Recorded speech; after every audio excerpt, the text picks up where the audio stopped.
From this 2020 systematic review on the effects of egg consumption on cholesterol, here are the results of more than 50 randomized controlled trials, nearly all of which pointing in the direction of greater LDL blood cholesterol with greater egg intake. And that's just looking at fasting cholesterol taken in the morning, which is how much your liver is churning out, which is like the baseline on top of which the effects of diet can be assessed. We live most of our lives in a postprandial state, meaning an after-meal state, not a fasting state. And this is what eating more and more dietary cholesterol can do to your blood cholesterol levels immediately after eating, shooting your levels up for hours after a meal. And then what happens after 4 hours? Lunchtime, and you can whack your arteries with another surge of cholesterol on top of your elevated fasting levels. Of course, the only reason we care about cholesterol is because we care about heart disease, our #1 killer of men and women. And you do see, for example, significantly higher coronary artery calcium scores in those who eat more eggs, which is a sign of atherosclerotic plaque buildup in the arteries. But does this translate into a higher risk of heart attacks and death? Apparently so. Based on a half-dozen population studies in the U.S. following tens of thousands of people for up to 30 years, each additional half of an egg consumed per day was significantly associated with higher risk of developing cardiovascular disease and dying from all causes put together. In other words, living a significantly shorter lifespan. But wait a second. Egg consumption commonly correlates with unhealthy behaviors, such as inactivity, smoking, and eating all sorts of other bad stuff. And hey, how do we know it's not the saturated fat and animal protein as opposed to the cholesterol? Failure to consider all these factors could lead to different conclusions, but this study comprehensively accounted for all these factors. Also, the study had longer follow-up than the majority of the previous studies, and therefore it may have provided more power to detect associations with even single food products, such as eggs in this case. And the study found that the significant associations of dietary cholesterol and death were independent of the quality of the diet, meaning if you eat, let's say, 2 eggs a day, but the rest of your diet is all vegetables and low sodium, do these eggs portend any higher level of cardiovascular disease risk? The effect of egg and dietary cholesterol in general remained even after considering an otherwise heart-healthy dietary pattern, so that significantly increased risk of death tied to just half an egg a day persisted even after taking overall diet quality into account. So it's not just like they were eating more bacon with their eggs.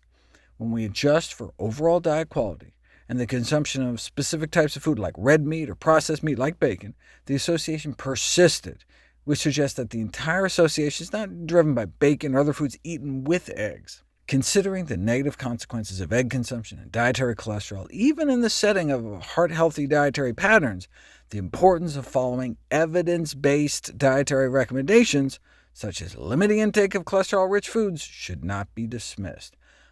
But that's exactly what the 2015 Dietary Guidelines Advisory Committee appeared to try to do, declaring cholesterol not a nutrient of concern for overconsumption because available evidence shows no appreciable relationship between consumption of dietary cholesterol and blood cholesterol, consistent with the conclusion of an American Heart Association American College of Cardiology report. Wait, what? Here's a meta-analysis of literally hundreds of studies published like 25 years ago, conclusively showing that you can decrease blood cholesterol by decreasing dietary cholesterol intake. An interesting thing has since happened with cholesterol research, though. Industry funding of studies increased from 0 to now most cholesterol studies are bought and paid for by the egg industry, and studies funded by the Egg Board tend to use specific design characteristics to minimize the reported negative health effects. And so now, anyone limiting their reviews to studies published in recent years, when nearly all studies were industry-funded and specifically designed to bring about certain predetermined outcomes, you can make eggs look more favorable than if you included more objectively designed research. The AHA-ACC report, for example, limited their evidence review from 1998 to 2009. They knew about meta-analyses like this one, published in 1997, but didn't give it full consideration because these studies predated their search timeframe. Dr. Kim Williams was president of the American College of Cardiology around the time of this saga. Let's hear it straight from the horse's mouth. Despite research studies over several decades indicating that dietary cholesterol increases serum cholesterol levels, Their 2013 report stated that there was insufficient evidence to determine whether lowering dietary cholesterol helps, but this was based on that limited time search. People didn't understand that, but that's what the Dietary Guidelines Advisory Committee cited. After clarification by the American College of Cardiology, of which he was president, the final official 2015 to 2020 Dietary Guidelines for Americans that was published followed the position of the Institute of Medicine and told people to eat as little dietary cholesterol as possible. And here they are. Here are the dietary guidelines. As recommended by the Institute of Medicine, individuals should eat as little dietary cholesterol as possible. This was reiterated in the 2020 to 2025 guidelines. Dietary cholesterol consumption should be as low as possible.